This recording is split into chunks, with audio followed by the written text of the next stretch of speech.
You're listening to an Airwave Media Podcast.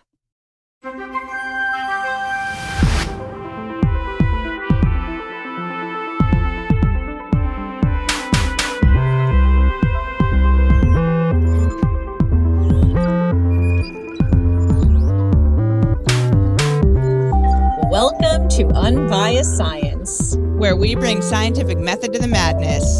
We're your hosts, Dr. Jess Dyer and Dr. Sarah Scheinman.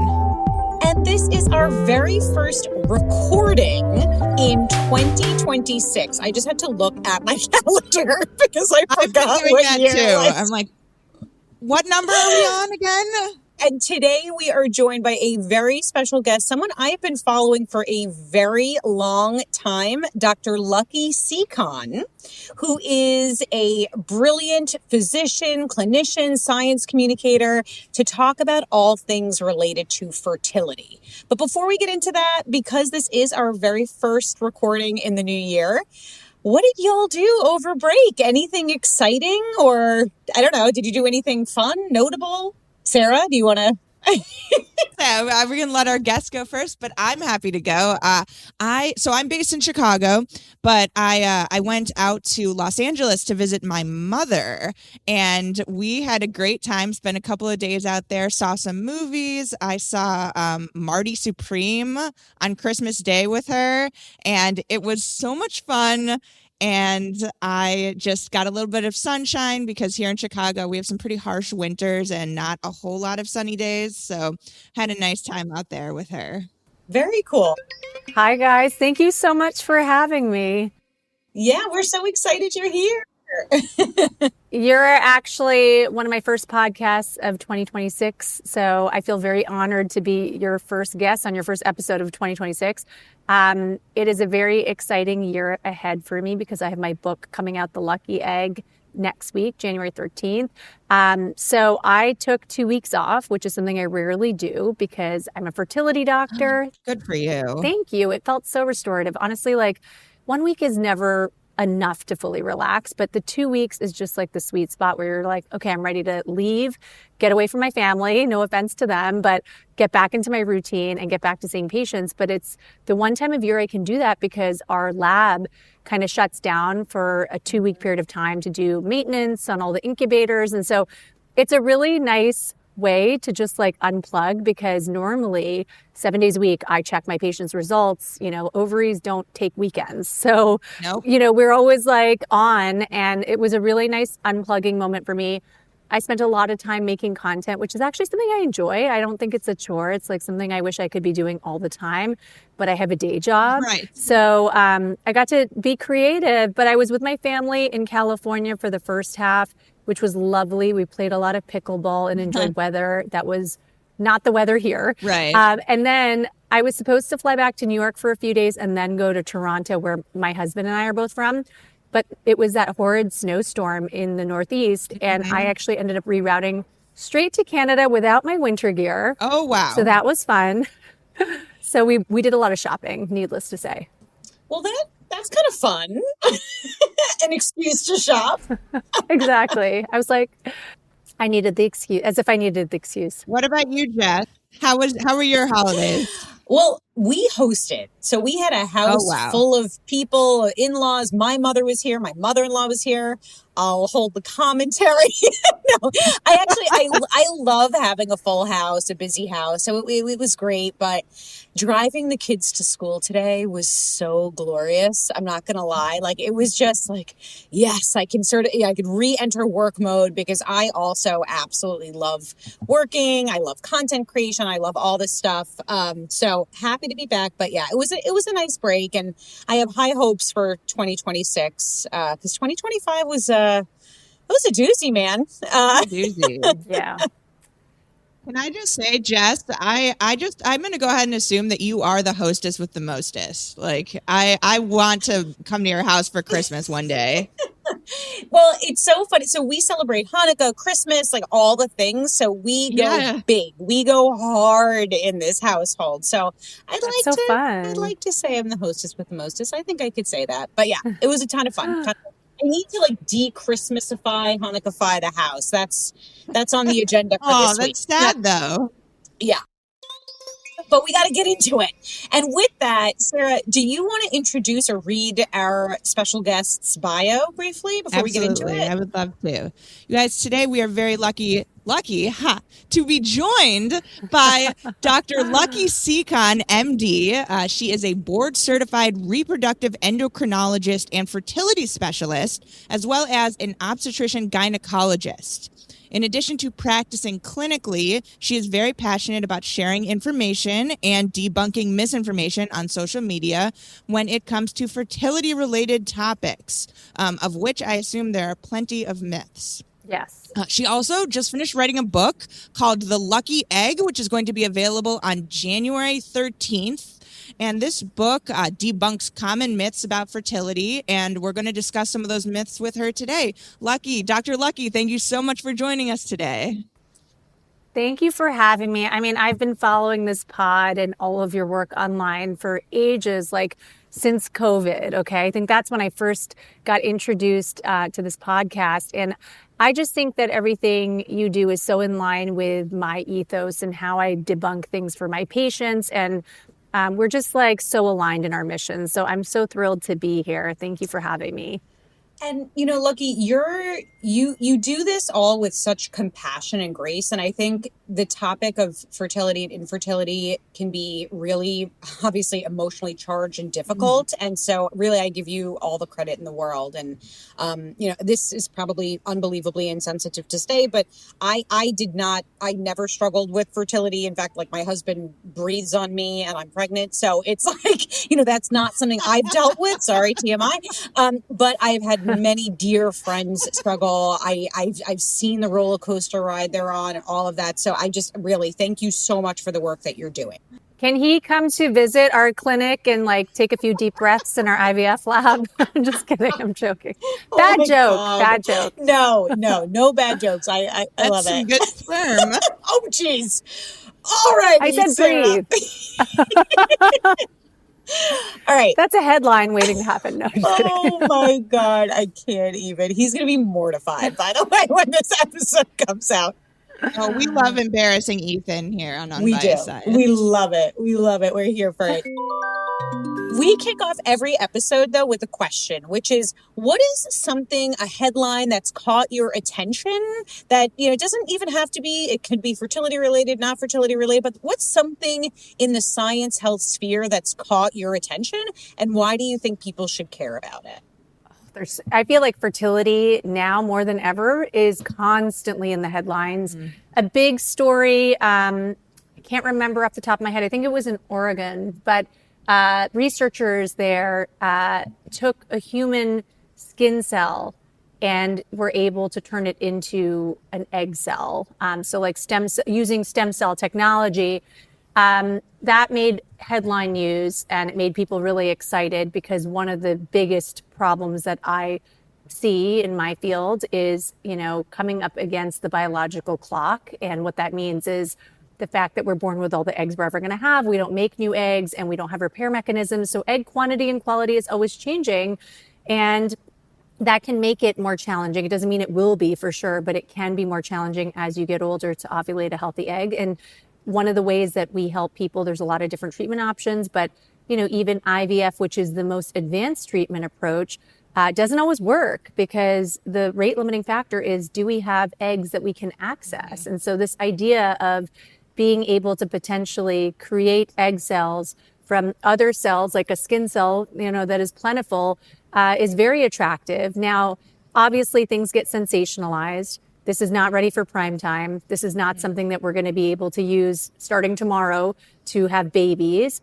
But it is exciting news, and it is a development, a breakthrough. In the animal model, in the mouse model specifically, they've done this, and they haven't really been able to get healthy embryos or live births. And so, you know, who knows how long it will take or if it will be the case that this translates into the human model where it's something that could be ready for prime time. But it is exciting. I think stem cell technology is one of the things that is at the forefront when we think about cutting edge research in my field.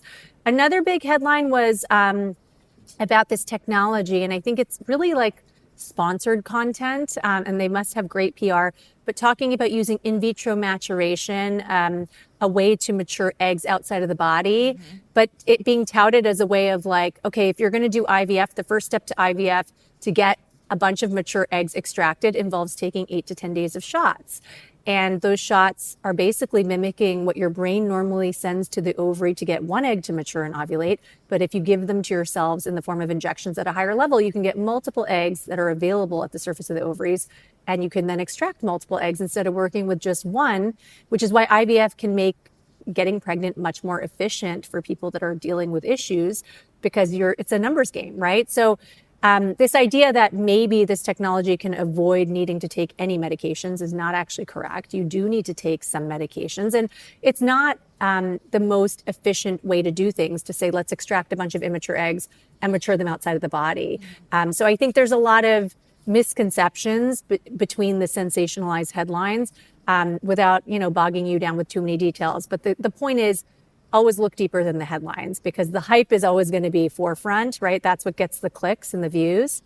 But it still is exciting, and I love to see the science being pushed forward the way it is. It's one of the things that drew me to this field, is the fact that if you think about it, as far as medical advancements go, things move at a breakneck speed. Even in my short career, I've seen us go from, growing embryos only to day 3 in the lab to being able to grow them out to day 7, to be able to genetically test them, to get to a point where success rates are so high now that the twin rate is really low because we're putting back only one embryo at a time. We're really good at freezing and thawing embryos. So lots of fun, not fun, I should say, lots of exciting, encouraging, hopeful changes in this space, but also overhyped. So it's all about having a balanced viewpoint. Wait, that's so interesting. And I just want to make sure I understood you correctly, because I know in my brain, when I think about IVF, I think that the odds of having like multiples increases. But are you saying, so has the technology sort of changed in a way where we could be more, I don't know what the phrase is, but where that's less likely conservative now? More, okay. Yes, yeah. Interesting. Huge, massive shift. Like 10 years ago, it was commonplace for people to transfer 2 or 3 embryos at a time. That's what I thought. Because think about it. Also back then, there was way less insurance coverage. So there's all these other societal shifts that are happening, financial shifts that are happening. It used to be that almost everyone had to pay out of pocket, because I can't even believe I'm saying this out loud because it just sounds so wrong. It is wrong that fertility treatment was viewed in the same category as like elective treatments, like cosmetic surgery. And it's like, not to be dramatic, the perpetuation of the human race. Hello, we talk all the time about headlines about lower birth rates in all the different countries. And how are we helping to counteract the fact that a lot of us are waiting till an older age to start building our families? How are we supporting people and giving them resources and access to the necessary treatments? And so we are seeing a shift where there's much more insurance coverage. And I think back in the day when it was the case that people were paying out of pocket and really taking this leap of faith, the technology wasn't as good. We weren't as good at growing embryos in the lab. We didn't have genetic testing to understand which embryos are normal and which ones have missing or extra DNA, which is a common issue no matter how old you are. Even in your 20s, 20 to 25% of embryos that form from your eggs could have imbalances that don't allow the embryo to implant or can result in miscarriage. And that just gets worse as we age, right? And so now we can test and we can freeze, and if you freeze an embryo, the chance of it surviving the thaw is like 97, 98%, very high. I can count on one hand the number of times I've had patients come in for an embryo transfer and we're like, oh, it didn't survive the thaw. We have to thaw out another. So I think we've just gotten so much better in the way we stimulate the ovaries. The protocols are safer. We're able to freeze and then thaw the embryo and put it into a more natural environment, not right after the egg retrieval process. And the success rates as a result have gotten much higher. And so there really isn't justification for routinely putting back multiple embryos. And people are more accepting of the idea. It used to be driven by patients often, like 10 plus years ago. They'd be like, listen, I don't want to go through this multiple times. Like, I want you to put back 2 or 3 because I want to get pregnant. But the downside of that is that if you're looking at about a 60% chance of success with a tested healthy embryo, if you're putting back 2, I mean, you have an overwhelmingly high risk of twins, and an embryo can split. And that is always true at any time, even if you're only putting in 1. So, people having twins or triplets, that's something we really try to avoid because it's associated with a lot of high risks in pregnancy, like preterm delivery, for one example. So we've gotten safer, more effective, and I think more patient friendly. Like a lot of the common things that you think about with IVF as complications, like hyperstimulation syndrome, is becoming a thing of the past. We're seeing a lot less of that because we're more responsibly stimulating the ovaries and using medications with a shorter half-life that get out of your system faster. We're not getting people pregnant right away, right after the egg retrieval, which then continues to stimulate their ovaries once they're pregnant. So it's gotten a lot better. And that's something that is the reason why I feel so optimistic about this field, because of, how quickly it's developed since the infancy of the most effective efficient treatment option, which is IVF, in the 70s to now. We've made leaps and strides when you think about the advancements. That's also promising. I mean, even just the fact that like insurance is more likely to cover something like this is just, it's huge. And I mean, because one of the myths that you talk about in your book, or that's kind of perpetuated in society, is that fertility is it's a woman's problem. Like it's just something that we as women have to be responsible for. Like we're the ones that carry the children, like therefore fertility and conversely infertility, like 100% on us. So what do you have to say about that, about people who think that fertility is just a woman's problem? Well, nothing could be further from the truth. What I see day in, day out is that 50% of the couples that I'm evaluating who've been trying on their own without success have a male factor component, meaning when we're looking at their sperm under the microscope, there is not enough, or it's not swimming in a forward direction, or it's not shaped normally. But it goes beyond just getting a woman pregnant, right? There's a lot of information and data coming out now about the health influences from the male partner on the health of the pregnancy in their partner and the health of their future child, because the placenta, which is this magical temporary organ that forms during pregnancy, and its main purpose is to shunt nutrients and oxygen to a developing baby. It's the connection between the person carrying and the baby that's developing. That is comprised of, or the development of it is mediated by a lot of paternal genes. And we know that there are epigenetic influences, meaning the influence of the environment on those genes and how they're expressed based on lifestyle factors like, are you sedentary? Do you have a bunch of chronic uncontrolled medical conditions? Even mental health conditions like depression and anxiety that are not in control. So chronic stress that's not being managed appropriately, or maybe coping skills or mechanisms that are unhealthy. All of that can contribute to the placenta forming a different way. There's been links between the male partner's health and the incidence of nausea and vomiting in the first trimester. Sometimes that can be so severe that women are hospitalized and out of work and, out of commission. And that's a big deal. It's a quality of life issue. But even in the third trimester, problems with growth stemming from problems with the placenta function, problems like preeclampsia, where someone may need to have an earlier delivery, and even health issues in the child. Male obesity is going to make you more likely to have a child that battles obesity. And so all of this is about how you're wiring the pregnancy. And I think preconception, the burden should be on both the male and female partner to do everything they can. Obviously, you can't control everything. And I don't want anyone who's experienced some of these issues or had children with problems to feel shamed or that they are to blame. But we all want to put our best foot forward. There's so much that's out of our control when it comes to fertility and pregnancy, that anything that you can control, that you can be putting your best foot forward, you should. But I do agree with you that the focus tends to be on the female partner. And I see it all the time sitting in my office where it's like one person's doing everything they can because they feel that the onus is on them, and the other person's like kind of the passive partner in all of this. And it really shouldn't be that way. Mm-hmm. And then quick follow-up question, Lucky. So there's this idea that with age, egg quality decreases. Do we also see that with sperm quality? Does age impact sperm motility or health in any way? Yes, there is a male biological clock, but it ticks differently than the female biological clock. So For women, we are born with all the eggs we're ever going to have. And every month, a very small subset of those eggs gets recruited, so to speak, and is available in the ovaries. And it's random, right? And so it's drawing from your larger pool. And it's almost like rationing. The more you have in your stockpile, so typically earlier in life, like your 20s, early 30s, the more you tend to bring to the surface. That doesn't really matter for someone who's just trying on their own to get pregnant, because every month then the brain sends a signal and only chooses one of those eggs to be the one that gets to ovulate, and that's your shot at getting pregnant. The rest of them die off, and then a new set come up to bat.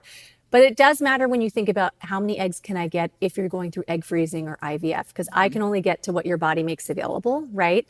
But the bigger thing behind aging that people talk about less, because it's less tangible, is the chance of ovulating an egg that has all of the packages of DNA, the chromosomes that it should have.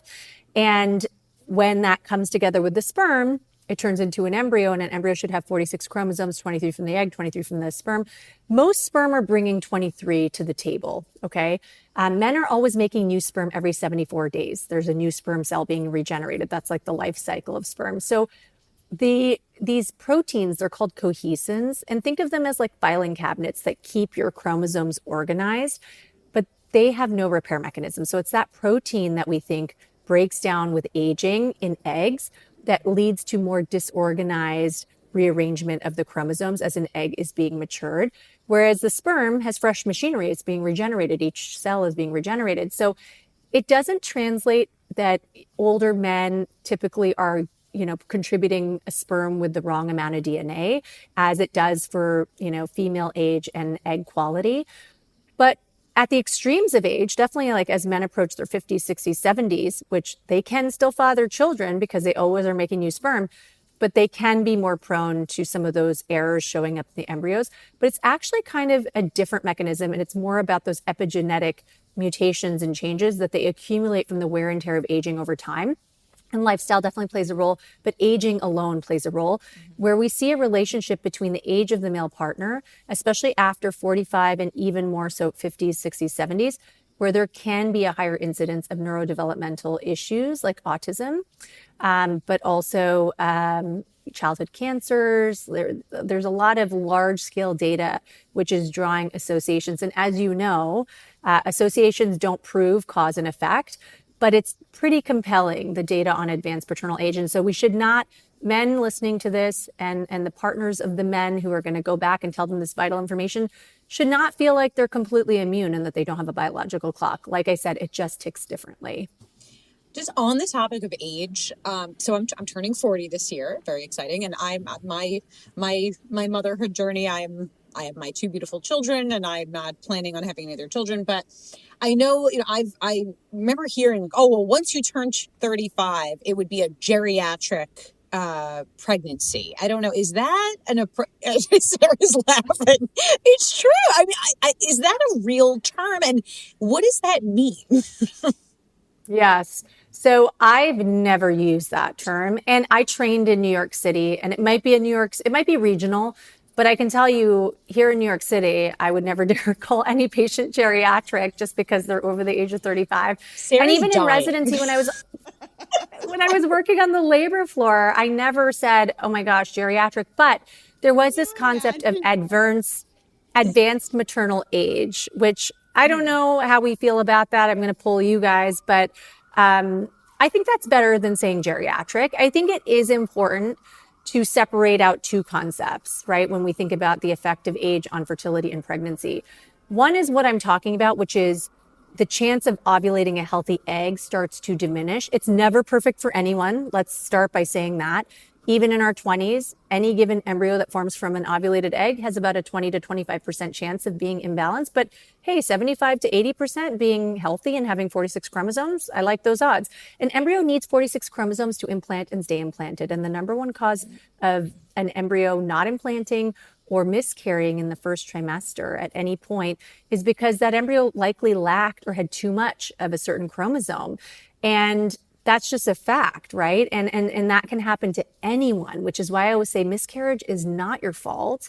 And it's not, even unheard of to have a miscarriage in your 20s. But as we approach 35, there's an uptick where it's like, okay, now a third of embryos tend to be abnormal or imbalanced and 2/3 aren't. So you're not falling off a fertility cliff. And I don't want anyone who's turning 35 tomorrow to panic, because you're still in a good situation. I still like those odds. It's just they've shifted slightly. And every month when you ovulate, think of it as a lottery. It's a lot of people assume that their body's able to select the healthiest one. There's no natural selection here. It's random. And as we get to 37, 38, 50-50 chance of an embryo being abnormal, because the ratio of abnormal to normal eggs has shifted. And at 40, it's more like 70% of embryos test abnormal and 30% test normal. So listen, I'm like a glass half full girly, or in this case, like a third full. And I will say, this is why everyone knows someone in their 40s that got pregnant without IVF, because you still have normal eggs. You can still ovulate a normal egg. It's one of the reasons I called my book The Lucky Egg, because there's science, there's stats, but there isn't something where we can say with a crystal ball, you have no eggs left. Like you don't have any healthy eggs with any fertile potential. That's not true. Even 45-year-olds sometimes get pregnant on their own, but the chance is much lower. And it often takes many, many ovulations of that random lottery selected egg to actually turn into a pregnancy. And when pregnancy does occur, there's a much higher risk of miscarriage. And we see that overwhelmingly in our 40s because of this phenomenon that we're talking about when we think about the breakdown of the proteins and the likelihood of an egg having the wrong amount of DNA. So I've heard my friends who've struggled with infertility, I have heard some wild things hurled at them, like this blame, shame, guilt, like, you're just stressed out. If you just relax, you'll get pregnant. Or, maybe there's some lifestyle, or you're not eating the right thing. You're not exercising enough, or you took birth control. Yeah. Birth control causes infertility. So, I mean, there was a lot there, but how would you respond to something like that? Well, I'm sure, we're talking about the new year. I'm sure a lot of people spent a lot of time indoors with their family over the holidays. And, if they're in a relationship, married, or people know they're trying, it is so terrible how acceptable it is in society still till this day for people to give unsolicited opinions, advice, and to say things that they don't think are hurtful. These are well-meaning people, friends and family members, but they can be extremely dismissive and just not the right thing to say. And it's something that I talk a lot about in my book. And it's a reason why I think this is going to be a helpful resource, not just for those who are going through an infertility journey or who are setting out to try and understand everything they need to know about their bodies before even trying, but even the people around them, so that the onus isn't on them to be like, let me re-educate you on why that was an insensitive thing for you to say or how this all works. But just go educate yourself and read this, right? Because there's a whole section on like, here's what you don't ever say to someone. And also a section on how to coach people around you and lay down boundaries. But yes, you're right. Everyone has experienced, these really unwanted, insensitive comments. And I'm here to tell you that you're not infertile or dealing with challenges because you're too stressed out. We live in a world of stress, and it is an unrealistic expectation that we're all going to just clear our schedules for 3 months preconception and put our best foot forward and, take a vacation for that amount of time. Like, life happens, and we need to be able to move through our life in the current state that it's in. And I think it's about really taking care of your mental health and ensuring that your coping mechanisms aren't unhealthy, right? And lifestyle does play a role, but even the person that has the most perfect, clean, healthy lifestyle will be frustrated to find out sometimes that they have a problem that has nothing to do with their lifestyle. It's just, it is what it is, whether it's egg quality, problems with ovulating. If you're not ovulating, you're not in the game. So it's very hard to get pregnant, right? That's sometimes something you cannot control. It's not always, it's not a moral failing. It's not a lifestyle failing. It's something that you often can't control. But whatever you can do to create the healthiest environment, when you think about the microenvironment of the ovary, right? We can definitely make things more likely to have errors on top of age, right? You've got the wear and tear of aging in the background, but also if you have insulin resistance, that's a huge example. And that's like a wellness buzzword that gets used and abused, but it is a very real problem that I see being very prevalent. There's a rise in obesity. There's changes in our environment and things that we're exposed to and the way that we're eating. And genetically, a lot of people are wired in such a way. They might have a family history where everyone develops type 2 diabetes by a certain age, and some of it's completely out of their control. But certainly there are things we can do, like exercising, building muscle mass that makes you more sensitive to insulin, eating in a certain way that's rich with micronutrients and antioxidants, and trying to stay away from processed foods, not being sedentary. All of the advice that I offer to people to say, here is a fertility friendly lifestyle, it's almost analogous to what I would tell someone who is trying to be as heart healthy as possible. It's not sexy.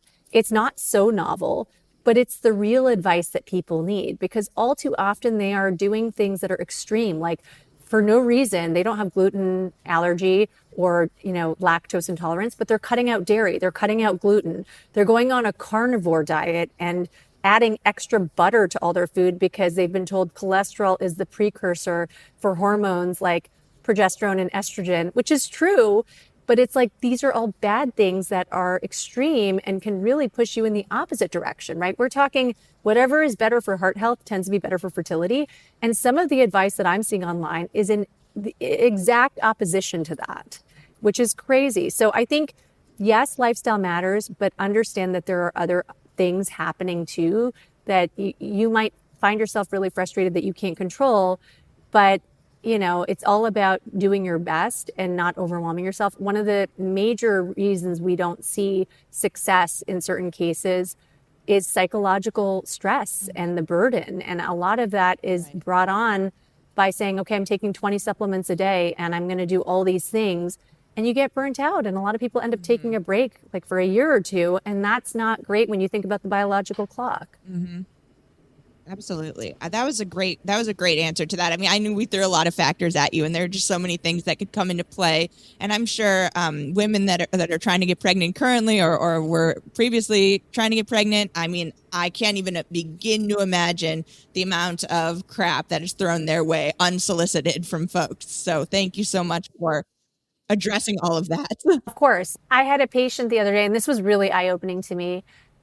She said, I haven't really Googled anything because when I started to, I began getting targeted ads, and that really stressed me out. So it is just such a predatory environment online. And as much as I love content creation, and that's something I'm going to continue to do, it kind of validated the decision I made to write my book, because I was like, you know what, this seems like a safer place. It's like, it doesn't have to be digital. It can be something that you just have as a resource in your hands. Going back to like being no targeted ads. Exactly. I feel like it's really hard to move through this world with infertility right now because everyone seems to be looking at you with like dollar signs in their eyes. This is a vulnerable population. It's a time-sensitive thing. There can be this feeling of anxiety and desperation and fear. And those are all really easy things to manipulate for financial gain from supplement companies, people that are online fertility coaches, and promising that they're going to tell you the information that your doctor will not. All of those types of claims, they really do snag customers. And in the process, they burn people out, waste their resources, and the most valuable resource of time of all is time. That is the most valuable resource that I worry about people wasting. Lucky, what is something in the news? We ask everyone this question as we start wrapping up. What is something in the news or something, I don't know, in the science health world that is giving you hope right now? Because we like to end on a little bit of an optimistic note. So is there something that stands out in a positive way? Yes. Yeah. I mean, I think it's a double-edged sword, right? Like there's a lot of different reasons why the topic of fertility and women's health is coming up so much more. But I look at it from an optimistic lens that, 10 plus years ago, I might be invited on TV to do an interview and talk about a fertility topic. And I remember explicitly being told, like they were coaching me. The producer was saying, like, what are you going to say? And what's your plan? And I think I used the word vagina. I brought up menopause and I said something about a speculum exam. And they were like, that isn't really something that the daytime viewers want to hear about. Like, maybe don't use that word. And I'm like, I'm a gynecologist and you don't want me to use the word vagina. Okay. Like, would hoo-ha suffice? Like, what do I do here? And I think that now you're seeing it in all areas of women's health. And, the fact that menopause is like a sexy topic now, where like that is what people want to be hearing about. Like the National Geographic posted a big thing about it. Like, I think women's health is front and center. And one could talk about like why that is. And I know that there's a lot of maybe not so noble motivations behind that, but I'll take the win because I have seen such a turnaround in the stigma being lifted. I think people are now more willing than ever to share their fertility journeys. They're more willing than ever to talk about their miscarriages and to talk about the midlife transition. I would say it's like death, taxes, and menopause. Like those are the things that are certain in life. Yet for so long, we as women have had to accept the fact that we weren't included in clinical trials until the 90s. We have been chronically underfunded when it comes to researching the things that are pertinent to our bodies, like endometriosis. We have been gaslit, and as a result, people take an average of 8 to 10 years to be diagnosed with conditions like endometriosis, which can be a major quality of life issue and a cause of infertility in a lot of cases.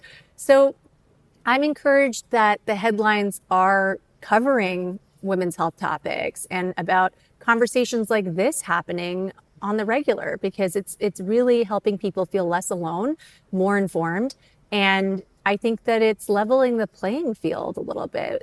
It's about time that we focused on this as much as we focus on heart disease and other issues, because it's so prevalent and it needs to not be an isolating problem that people are left to shoulder on their own. Oh, my goodness. That was so beautifully said. It's a great place to end on. Yes, totally. We could not agree with you more. Everyone needs to go out and read this book. Can you just remind us, Lucky, where we can go ahead and get a copy of this, and we'll link in our show notes and all that good stuff? Yes. So you guys will have the pre-order link. It's everywhere. It's going to be in Amazon, Barnes & Noble, like every bookstore you can think of. It's available worldwide. I have a separate UK version, an anglicized version, because medicine is practiced a little differently in different places. There are different cutoffs. There are different evidence-based guidelines that slightly differ. So my UK audience should know, and anyone in Europe should know, that they will be able to get that version. And yeah, you can find me online. I'm on Instagram at lucky.sekhon. I'm on TikTok. I have a blog, theluckyegg.com, that I started actually in 2020. One of my earliest articles was about the rumor or this idea that the vaccine caused infertility. And that's what really thrust me into this. I never intended to be a doctor that was a content creator. And I'm sad to say I actually thought it was unprofessional and cringy back in like 2018. And now I'm like, I can't imagine my life any other way. I think that when patients walk through my door, they are more informed than ever. A lot of them are coming in because they found me online. And I can tell a difference between those people that have already done the reading and have already understood what I'm all about. They're coming in less afraid. They're coming in disarmed, and they're coming in at this level so we can have a high level conversation instead of, okay, let's start by just me explaining, how you ovulate. And that's what my hope is, that people will read this book and it'll be like Health Class 2.0. And I think it should be mandatory reading for everyone in their 20s, because for a lot of people, the last time they thought about this was when the goals were really different. It was about how to, contracept. And it was at a time where you don't have the sophistication or understanding. And now it's time for us to all kind of get on the same page when it comes to our reproductive system and our fertility. Love it. Thank you so much for joining us, Dr. Lucky Sekhon. You're amazing. Thank you so Thank much, you for Dr. having Lucky. me. And Happy New Year. Happy New Year to all of our listeners. Thank you so much for tuning in. We hope you learned a thing or two. I certainly did. Please join us next week on your trusted source for no nonsense, just science.